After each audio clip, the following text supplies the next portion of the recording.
19세기 러시아가 낳은 위대한 예술가 톨스토이, 그가 남긴 최고의 리얼리즘 소설. 안녕하세요. 사서 K입니다. 오늘 소개해드릴 책은 동시대 작가인 도스토옙스키로부터 완벽한 예술작품이라는 평가와 역시 러시아 출신 소설가인 나보코프로부터 톨스토이 스타일의 정점이라는 극찬을 받은 바 있는 작품인 레프 톨스토이의 안나 카레니나라는 작품입니다. 너무나도 유명한 러시아의 대문호 레프 톨스토이, 그리고 그의 작품 중 손에 꼽을 만큼 가장 인기 있고 그의 대표작이라고 해도 과언이 아닐 바로 그 책, 네, 안나 카레니나입니다. 미루고, 네, 또 미루다가 최근 빡독이라는 독서 카톡 모임에 참가를 하게 되었고, 그곳에서 지난 3월 지정도서로 함께 읽고 이야기를 나눈 책으로 안나 카레나가 선정이 되어 다시 한번 정말 큰 마음을 먹고 읽게 되었습니다. 사실 가장 유명한 책은 믿음다에서 출간한 3권짜리 안나 카레니나인데요. 제가 읽은 책은 스마트 이북에서 이북으로 출간한 책으로 1권짜리였습니다. 분량이 3권짜리에 비해서 상대적으로 적기 때문에 번역에서 오는 느낌 혹은 분량에서 오는 다른 느낌이 있을지 모르겠지만, 그럼에도 불구하고 마지막에는 많은 생각을 할 수 있었습니다. 더불어 모임 때 사회를 봐주신 분께서 다양한 질문을 해주셨는데요.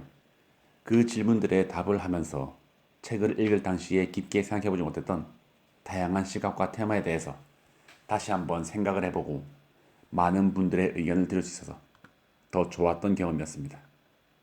네, 지금까지 책을 읽게 된 저의 개인적인 주저거림이었는데요. 이제 책으로 한번 들어가 보도록 하겠습니다. 이 책 안나 카레니나는 안나와 레빈이라는 두 인물에게 일어나는 사건과 그들의 생각을 토대로 이야기가 전개되는데요. 특히 주인공이라고 할 수 있는 안나의 성격과 그와는 완전히 반대된다고 할 수 있는 안빈 낭토의 사상을 가지고 있는 레빈의 대비를 통해 두 인물의 내면 묘사가 탁월하게 진행이 됩니다. 유능한 고위 관리인 알렉세이 카레닌의 아내로 귀여운 아들의 엄마인 안나는 어느 날 한 모임에서 젊은 백작과 만나게 되고, 그 백작과 사랑에 빠지면서 사랑하는 가족들뿐만이 아니라 상징처럼 여기던 상류층 사회계에서도 완전히 외면당하게 되죠. 그리고 한편 대도시의 향락적인 생활을 뒤로하고 시골에서 농장을 운영하며 살아가는 레비는 사랑하는 여인 키티에게 청혼을 하였다가 거절당한 후 시골 생활에 더욱 몰두하면서 농촌의 현실과 종교에 대해 고민하게 됩니다. 또한 결국 결혼 생활을 이어가는 키티와 레빈, 그리고 사랑에 빠진 모습이 그려지는 안나와 브론스키의 모습에서 진정한 사랑의 의미에 대해서도 가늠해 볼 수 있게 됩니다. 톨스토이는 이 책을 통해서 인간 내면의 숙제와도 같은, 아니 어쩌면 자신의 숙제와도 같은 삶의 방식과 태도, 가치관과 종교, 신념, 그리고 결혼 생활 등에 대해서 이야기를 하는 동시에 당시 러시아가 직면해 있던 부정부패와 전쟁, 농민 등에 대한 문제에 대해서도 이야기를 나누고 있습니다. 특히 많은 이들의 평가에서 톨스토이가 안나 카레니나에 나오는 인물들 중에서 본인의 모습이 많이 투영된 인물이 있다고 하는데요. 그 인물이 바로 레빈입니다. 레빈의 시골 영지는 톨스토이 본인의 영지인 야스나야 폴리아나와 유사하며 형의 죽음, 키티에게 하는 청혼 등의 장면도 자신의 경험을 바탕으로 한 것이라고 알려져 있다고 합니다.